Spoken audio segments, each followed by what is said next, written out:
Rubens, a Mauri, presbítero Amauri, Deus te abençoe. A todos que estão aqui, que Deus possa abençoá-los. Louva a Deus pela liderança do trabalho.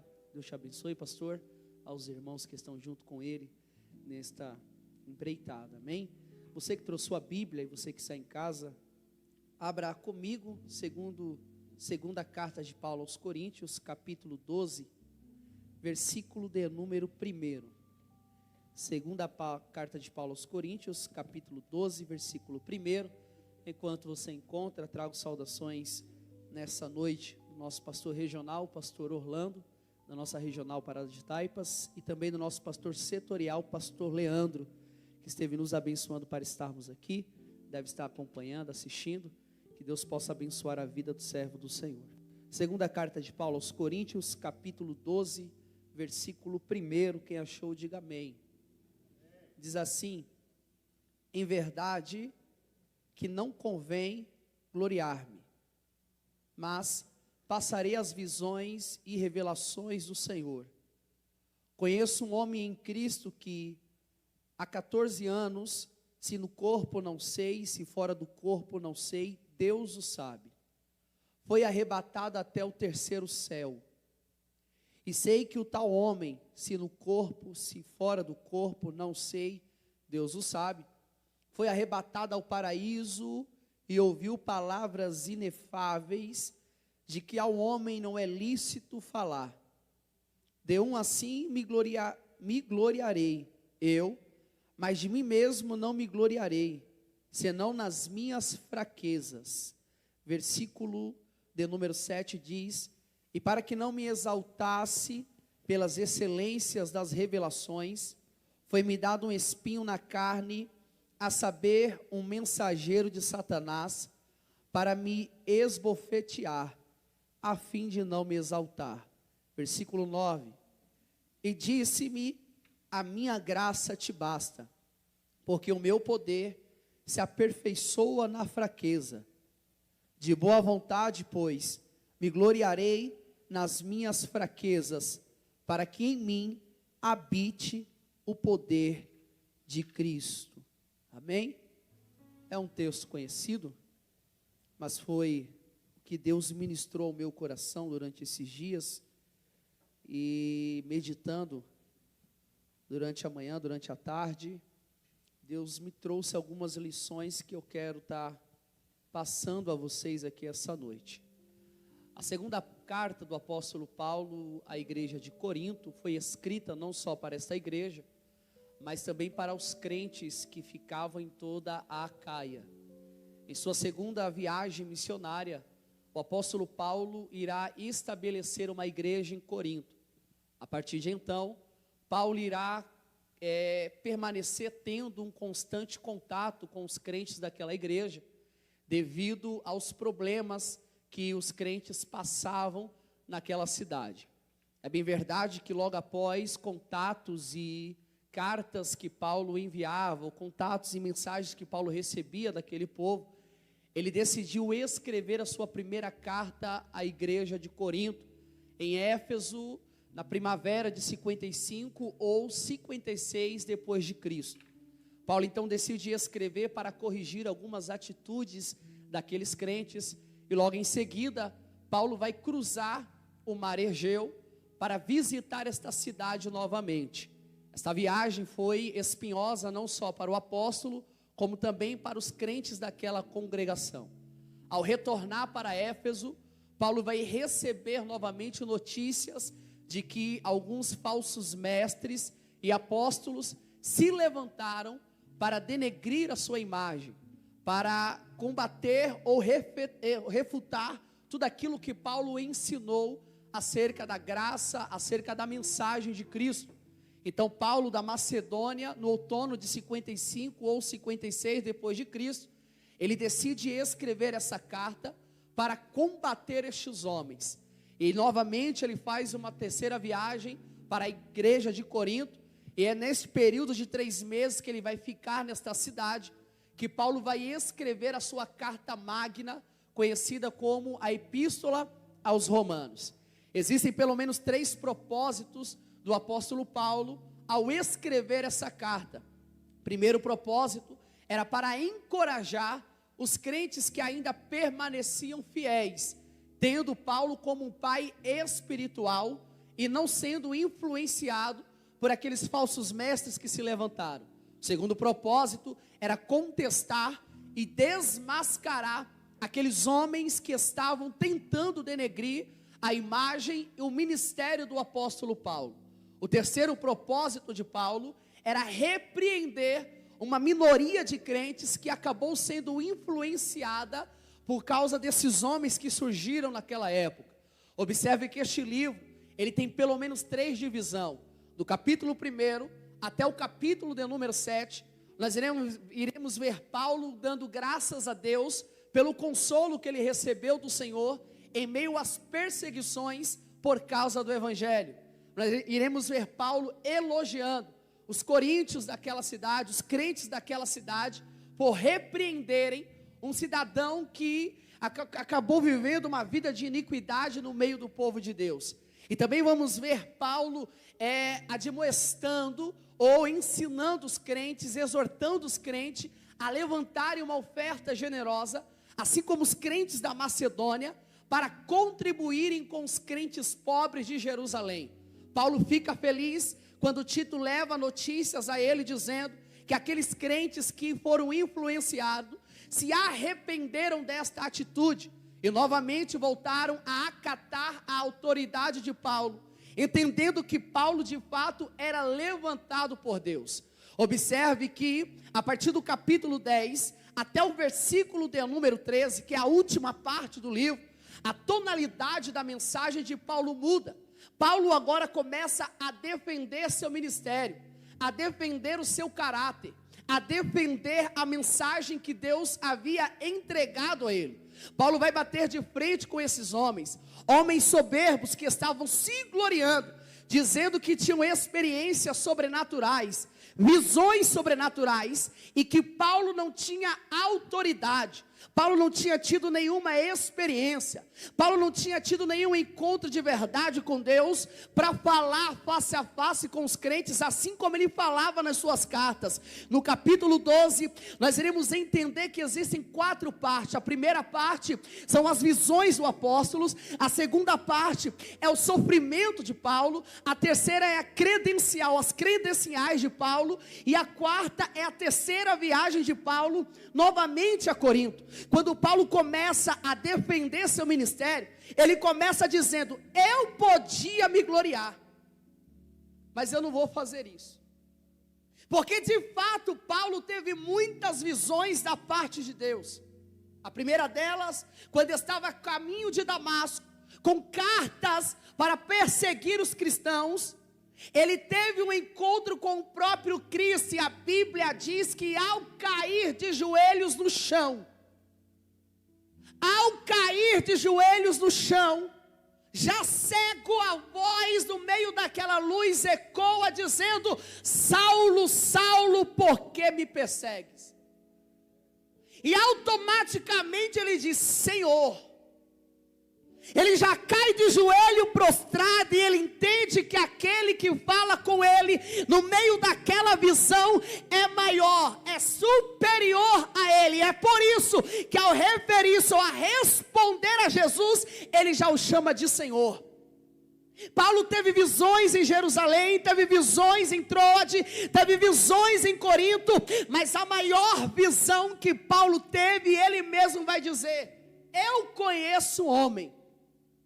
Nós precisamos entender que isso aqui era um costume rabínico da época. Quando o mestre ia falar acerca de si, ele costumava colocar a sua pessoa, ou referir-se a si mesmo, na segunda pessoa. Ele usava um pronome impessoal para referir-se a si, como por exemplo, a palavra homem. Aí ele diz: eu conheço um homem. Só que na verdade ele estava falando dele mesmo. Não sei se no corpo ou fora do corpo. Este homem foi arrebatado até o 3º céu. Só que aí depois Paulo vai dizer que o 3º céu também se chama paraíso. Estudando a Bíblia, nós entendemos que existem pelo menos 3 céus. Porque quando a Bíblia diz em Gênesis capítulo 1, versículo 1, e criou Deus os céus e a terra, a palavra céus ali no hebraico é chamaim. A terminologia da palavra im traz a ideia de pluralidade. Então quer dizer que existe mais de um céu. O primeiro céu, Auranos. O segundo céu, Messoranos. E o terceiro céu, Eporanos.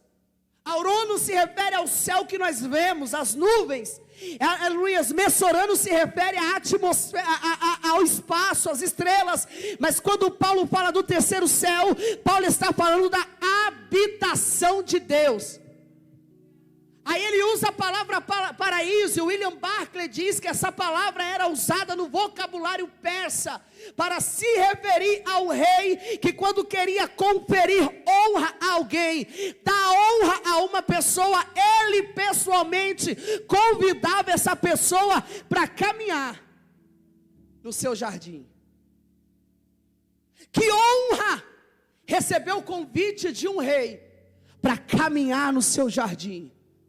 É mais ou menos isso que Paulo está querendo dizer. Eu tive o privilégio de ser convidado por Deus para caminhar com Ele no seu jardim. Eu tive o privilégio de andar com Ele no seu jardim. Eu tive o privilégio de ouvir palavras inefáveis que ao homem não é lícito falar. Segredos que Deus revelou só a mim. Isso é muito interessante, é muito bom, que visão gloriosa. Paulo podia se gloriar disso, só que ele dizia: eu não vou me gloriar, e se eu for me gloriar de alguma coisa, eu irei me gloriar das minhas fraquezas. Por que Paulo está fazendo isso, irmão Jairo? Porque ele mesmo diz que após esta visão, foi dado a ele um espinho na carne. Calvino diz que provavelmente podia ser tentações espirituais. Lutero diz que podia ser as perseguições dos judeus. Outros estudiosos dizem que podia ser malária, epilepsia, gagueira, dificuldade na sua visão, febre. De fato, nós não sabemos o que era o espinho, mas sabemos qual era o propósito. E qual era o propósito? Manter Paulo com integridade e caráter na presença de Deus. Deus coloca o espinho para Paulo entender que ele ainda era homem. Para Paulo entender que a glória de Deus não é dada a homem. Para Paulo entender que por mais usado que ele fosse, ele permanecia sendo homem. É isso que Paulo quer dizer. Eu não posso me gloriar, eu não posso me exaltar, eu não posso achar que eu sou melhor do que ninguém, porque a mim foi dado o espinho na carne, e todas as vezes que eu penso em me gloriar, Deus faz lembrar quem eu sou de verdade. Irmão Jairo, o que você quer dizer com essa palavra? Eu não sei qual é o espinho que existe na sua vida. Quem sabe é o pai que está afastado, é a mãe que não quer saber de Deus, é a porta que está fechada, é uma doença no corpo, mas é através desse espinho que Deus vai fazer o nome dele ser glorificado na tua vida e no teu ministério. É isso que esperava Paulo. Ele teve a visão, ele recebeu a revelação, mas quando ele volta a si, não tem aplauso, Amaury, não tem elogio, tem um espinho na carne. Aí ele diz assim, eu orei 3 vezes pedindo para Deus tirar. E sabe qual foi a resposta de Deus para mim? Paulo, a minha graça te basta. Eu não sei qual é o espinho que você está vivendo, que você está passando. Eu não sei qual é o espinho que está gerando dor em você, dor na sua casa, dor na sua família. Só que Deus manda lhe dizer que vai ser através disso que Ele vai se aperfeiçoar na sua vida. Ninguém amadurece sorrindo, ninguém cresce sorrindo. Para crescer na presença dEle tem que chorar, tem que sofrer. É perseguição atrás de perseguição, é luta atrás de luta, é prova atrás de prova. prova. Mas se você perguntasse para Paulo, como é que você suportou tanta calúnia? Como é que você suportou tanta chicotada?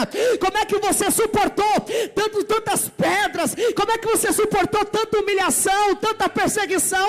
Como é que você suportou a fome? Como é que você suportou o frio? Como é que você suportou os naufrágios? Como é que você suportou a solidão? Como é que você suportou o abandono? A resposta de Paulo seria: porque a graça dele estava sobre a minha vida. Nós não estamos de pé porque nós somos bons, mas é por causa da graça de Deus. Era para você ter desviado, para você ter parado com aquela perca, era para você ter parado com aquela porta fechada, quando o namorado terminou, quando a luta chegou, mas a graça dele te envolveu e disse para você: isso é o suficiente para você prosseguir na minha presença. É graça, é essa graça que nos envolve, é essa graça que nos dá força, é essa graça que nos faz suportar. Paulo está dizendo: eu vou me gloriar na minha fraqueza, porque quando eu estou fraco, na verdade eu estou forte, e é nesse momento que o poder de Deus se aperfeiçoa em minha vida. Dá para você entender o que Deus está te dizendo aqui essa noite? Quando Deus te escolheu, Deus já sabia da tua impossibilidade, Deus já sabia que você iria dizer para ele: Deus, eu não sou capaz, eu não tenho potencial, eu não vou conseguir fazer, eu não vou conseguir chegar. Deus já sabia. Mesmo assim ele olhou para você e falou: eu quero você, mas eu não tenho estatura, eu quero você, mas eu não tenho voz, eu quero você, mas eu não sou maduro demais, eu quero você. Ele te escolheu, a graça dele te envolveu. O que faz esse homem suportar tudo isso? O sofrimento é necessário. Danilo falou de sofrimento aqui essa noite. O sofrimento é necessário, porque é no sofrimento que Deus se revela. Quanto mais eu sofro, mais de joelho eu fico. Quanto mais eu sofro, mais de joelho eu fico. E é de joelho que Deus se revela, mostrando quem Ele é. E entenda uma coisa: estar fraco aqui não é desculpa para pecar. Porque tem gente que diz assim: eu pequei porque eu sou fraco. Não é desculpa para pecar, não é isso que Paulo está dizendo. Quando Paulo fala: eu vou me gloriar nas minhas fraquezas, Paulo está dizendo: quanto mais eu me encurvo diante dele, mais eu reconheço que tudo que acontece não sou eu, é ele que faz. Eu não tenho capacidade, se não for a graça dele sobre mim. Sabe por que muitas pessoas se frustram na igreja, se frustram no ministério, se frustram em liderança? Porque fazem tudo do bom e do melhor, bonito, mas não tem graça, não tem unção, não tem chamada. Ministério não é para quem quer, ministério é para quem é chamado. E se Deus te chamou, a graça dele vai ser suficiente para você. Mas irmão Jairo, eu estou fraco porque minha amiga foi embora. Não importa, a graça dele está contigo. Mas irmão Jairo, a namorada me deixou, mas a graça ainda permanece com você. A porta está fechada, eu perdi alguém próximo, eu não sei como caminhar, não sei como prosseguir, mas Deus te trouxe aqui para dizer essa noite: a minha graça permanece contigo, permanece ao teu lado. Isso é o suficiente para você continuar cantando na prova, pregando na prova, orando na prova, cultuando na prova. Você não está aqui cantando porque você é bom, foi a graça que te trouxe. Você não está aqui cultuando porque você é bonitinho, foi a graça que te trouxe. A igreja só está de pé em meio a essa pandemia porque a graça dele tem nos envolvido. Graça. Sabe qual é a nossa maior dificuldade? É revelar a Deus quem nós somos. E é por isso que muitas pessoas têm dificuldade em se relacionar com Deus. Você acha que é fácil chegar diante de Deus e contar a Ele as nossas fraquezas? Ele sabe, mas Ele quer ouvir você. Deus, eu sou falho, eu sou incapaz, sem Tua ajuda eu não consigo. Se o Senhor não estiver comigo, não vai dar certo. Se o Senhor não for na frente, não adianta. Não é todo mundo que faz isso. Alguém estava se gloriando. Paulo dizia assim: eu não vou me gloriar. É a graça dele sobre a minha vida. Eu não vou me exaltar. É ele quem faz. É ele quem pode. É ele quem realiza. É ele quem opera. Nos momentos mais difíceis da tua vida, a graça dele estava com você. Vamos analisar a Bíblia. Você analisa homens e mulheres que sofreram, passaram por tudo que passaram. Não é porque eles eram melhores do que você, não, mas é porque a graça de Deus os envolveu de uma maneira tão grande, de uma forma tão grande, que não dava para largar Deus por nada. Homens que foram mortos, apedrejados, queimados, enterrados vivos, não abandonaram a fé. Por que, irmão Jairo? Porque eram bons ou melhores do que você?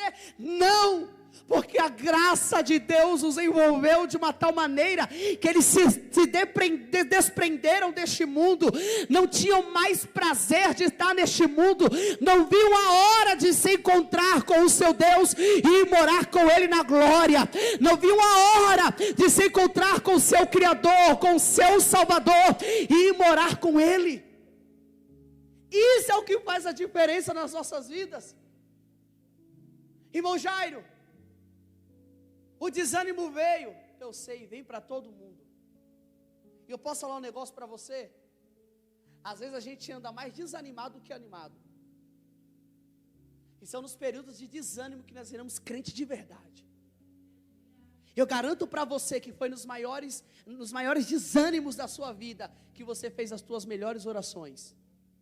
Eu garanto que foi nas tuas maiores frustrações que você fez as tuas melhores orações.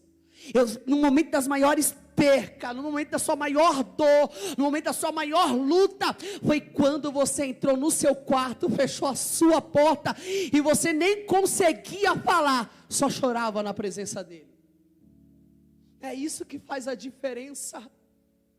Paulo está dizendo: se depender de mim eu não consigo, com a minha força não dá, do meu jeito não vai dar certo, da minha maneira eu não consigo, é somente com a força dele. Paulo está dizendo: para mim se tornar forte, primeiro eu preciso aprender a ser fraco. E guarda isso no seu coração, aprenda a ser fraco, aprenda a ser fraca, porque é neste momento que Deus quer revelar algo grande a você. Eu tenho acho que 7 ou 6 minutos para mim encerrar. Eu quero pedir para vocês se colocarem de pé.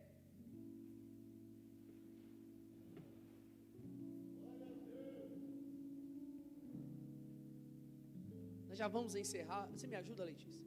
Ajuda. Deixa eu usar esses 5 minutos aqui com ela. Olhe para o irmão que está do seu lado, não precisa pegar na mão dele, nem abraçar ele, só olhe para ele e diga para ele: aprenda a ser fraco. Não, fala para ele, fala: aprenda a ser fraco. A fraqueza de Deus é mais forte do que a força de qualquer homem na terra. A loucura de Deus é mais sábia do que a sabedoria de qualquer homem. Paulo diz que ele escolhe as coisas pequenas, as coisas fracas, as coisas vis deste mundo. Para quê, irmão Jairo? Só para a glória ser dele. Agora eu faço uma pergunta para você essa noite, que está aqui, você que está em casa. Se fosse você escolhendo, você escolheria você? Você separaria você?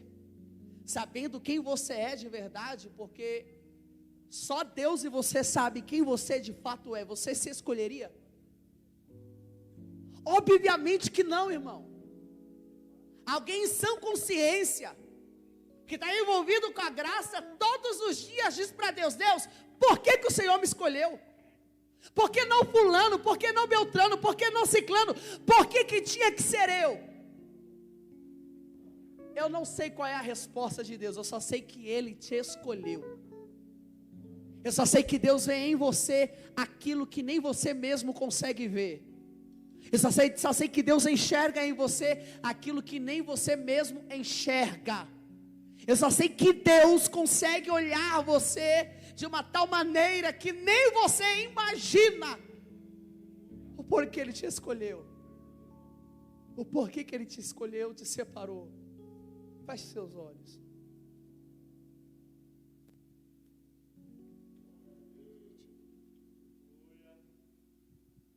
Feche seus olhos.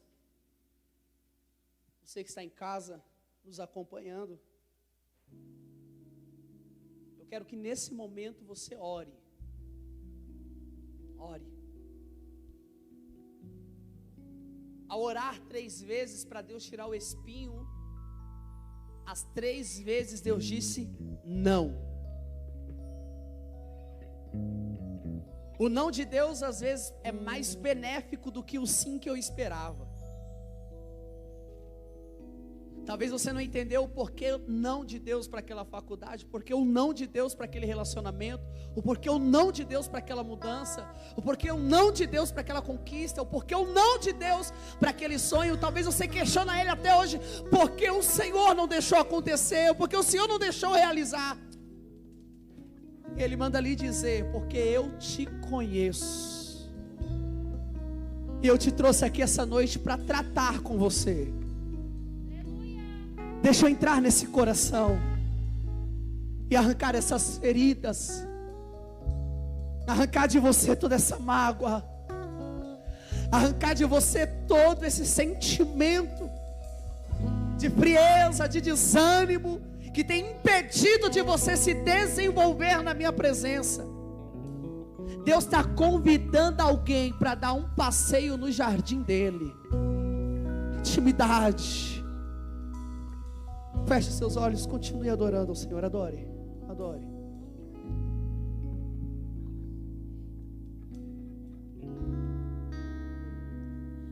Louvar-te é bem mais do que eu mereço. Adorar-te é mais profundo do que eu pensei. Converse com teu Deus. Servir-te é tudo que eu espero. Você que está em casa nessa noite, seja alcançado pela palavra do Senhor. Junto a ti. Que Deus possa te tocar essa noite, aonde você se encontra. Derramar perante ti os meus anseios. Diga para Ele quem você é de verdade. A minha oferta nessa hora. Não tenha vergonha é a verdade. De mostrar as tuas fraquezas a Deus. Tenha vergonha de fingir ser alguém que você não é. Ah, Senhor, como eu dependo de ti. Ele quer te curar. Para me curar. Ele quer te tocar essa noite.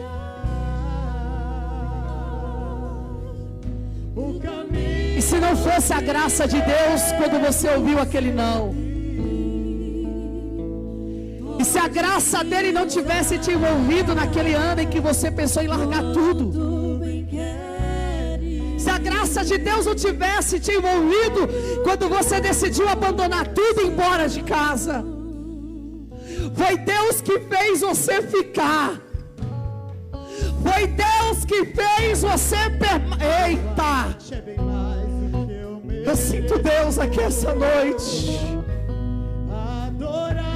Oh, aleluia! O que eu pensei, ó Deus. Servir-te é tudo que eu espero.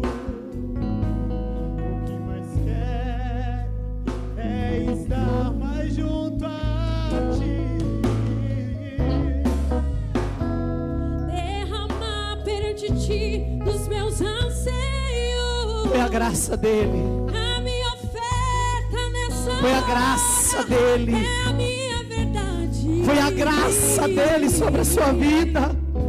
E te mostrar os meus maiores sonhos. Oh, Espírito de Deus, Oh, Senhor, nós dependemos de ti essa noite, Jesus. é ti. Cura-nos, para me curar, para me ensinar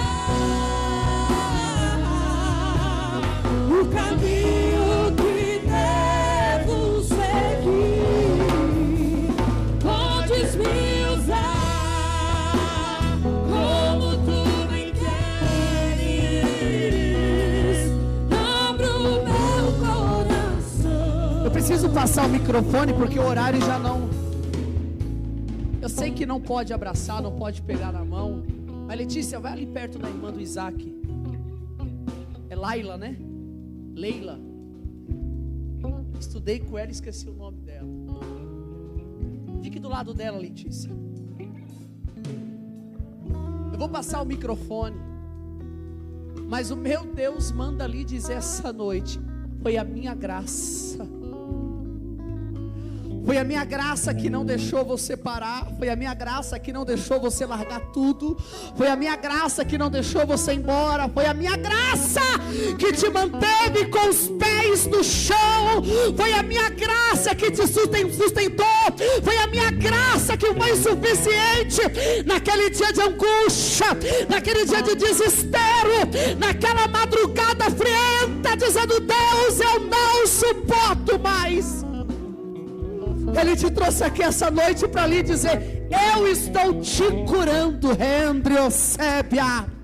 Eu estou te sarando essa noite, porque um novo tempo se aproxima. Tu és instrumento na minha mão, te usarei com ousadia, com autoridade na minha presença. O renovo de Deus chega sobre a tua vida, filha.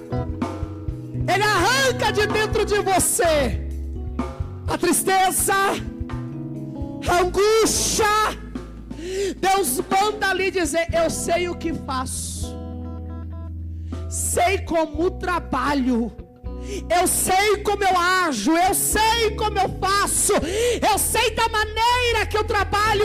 Você não precisa dar palpite, não precisa dizer: Deus, faz assim, faz desse jeito, dessa forma. Não, faço como eu quero, da maneira que quero, do jeito que quero, no tempo que eu quero, no momento que eu quero, porque ainda sou Deus sobre a sua vida. Entro na tua casa hoje, eu visito os teus, a tua família é minha. Eu guardo vocês e protejo. Eu tenho sido escudo, refúgio, fortaleza. Eu sou Deus e não te abandono. Deus manda lhe dizer: um novo tempo se aproxima. Um novo tempo se aproxima. Se prepare para o novo de Deus na tua vida. Assim diz o Senhor.